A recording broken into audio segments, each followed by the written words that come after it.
غیر قانونی اعضاء کی پیوند کاری کے معاملے میں بڑی پیش رفت۔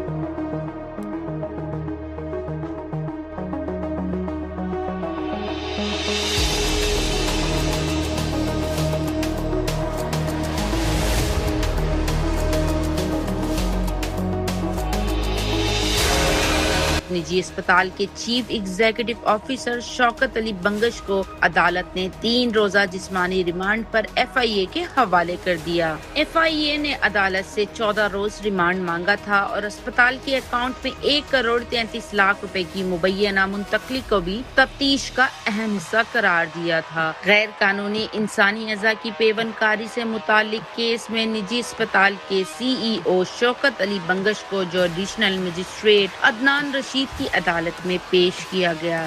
ایف آئی اے نے ملزم کی 14 روز جسمانی ریمانڈ کی استدعا کی اور موقف اختیار کیا کہ تحقیقات کے دوران انسانی اعضاء کی پیوند کاری کے عمل میں مبینہ تجارتی مفادات سامنے آئے ہیں۔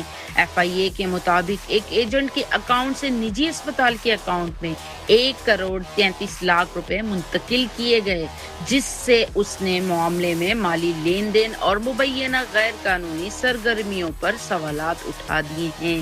تفتیشی ادارے نے عدالت کو بتایا کہ رقم کی منتقلی، پیوند کاری کے مبینہ کاروباری معاملات اور اس میں ملوث دیگر افراد کے کردار کا تعین کرنے کے لیے مزید تفتیش ضروری ہے۔ دوسری جانب شوکت علی بنگش کے وکیل نے جسمانی ریمانڈ کی مخالفت کرتے ہوئے کہا کہ موقف اختیار کیا کہ الزامات اتنے مضبوط نہیں کہ ان کے موکل کو حراست میں رکھا جائے، لہذا انہیں مقدمے سے ڈسچارج کیا جائے۔ فریقین کے دلائل سننے کے بعد عدالت نے قرار دیا کہ شوکت علی بنگش کے خلاف الزام بادی النظر میں درست معلوم ہوتا ہے اور مزید تفتیش کی ضرورت ہے۔ تاہم عدالت نے ایف آئی اے کی 14 روزہ ریمانڈ کی درخواست مسترد کرتے ہوئے ملزم کو صرف 3 روزہ جسمانی ریمانڈ پر ایف آئی اے کے حوالے کر دیا۔ اب ایف آئی اے مبینہ مالی لین دین، اعضاء کی پیوند کاری کے معاملات اور دیگر ممکنہ کرداروں کے حوالے سے تحقیقات آگے بڑھائیں گی۔ ایک نجی اسپتال، کروڑوں کی مبینہ مالی معاملات اور انسانی اعضاء کی پیوند کاری کا سنگین الزام۔